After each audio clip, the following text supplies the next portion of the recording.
the iconic childhood staple. The Sloppy Joe takes ordinary ground beef and transforms it into something completely different with a rich, tangy tomato sauce. The soft buns soak up the sauce, and every bite is a messy delight. It may not be fancy, but it's fun, easy, and flavorful. Your grandma probably had her own secret ingredient, maybe a dash of Worcestershire, a dash of mustard, or a spoonful of brown sugar for sweetness. Sloppy Joes became popular in the 1950s, but their origins date back to the early 20th century as a staple because they were cheap and easy to make. It's a meal that doesn't take itself too seriously, just pure messy joy, as satisfying today as it was then.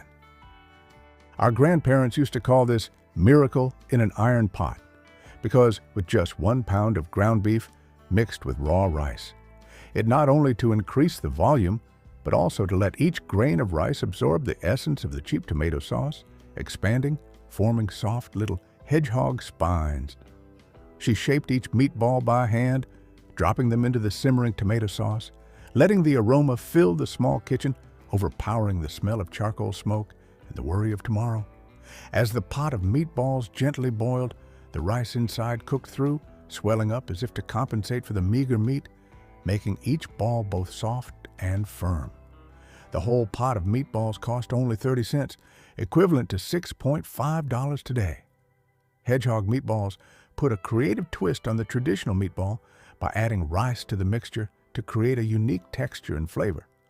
These hedgehog meatballs were a fun treat that children loved, not only because of the name, but also because of their sweet, appealing flavor. A good, hearty bowl of beef chili is a classic for a reason. Perfect for a cold day when you want something to warm you from the inside out.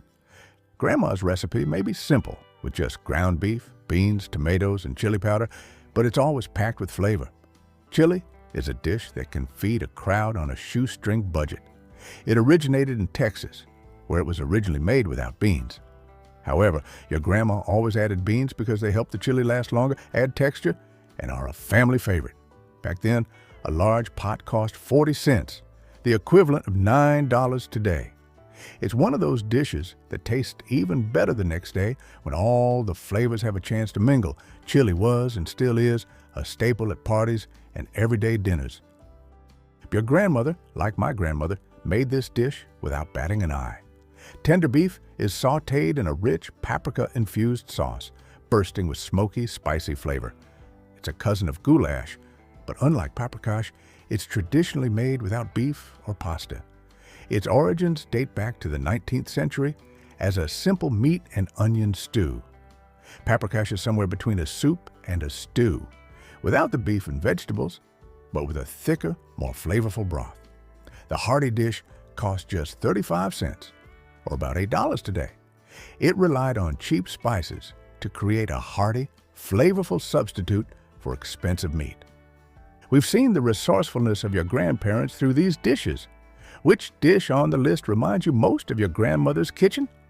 Share your childhood story in the comments. These 25 recipes are more than just meals. They are pieces of history celebrating the creativity, resourcefulness, and zero-waste spirit of generations past. Your grandparents taught us that good food doesn't need expensive ingredients, just love and patience. If you enjoyed this trip down memory lane, don't forget to like and subscribe to the channel to relive those glorious days together.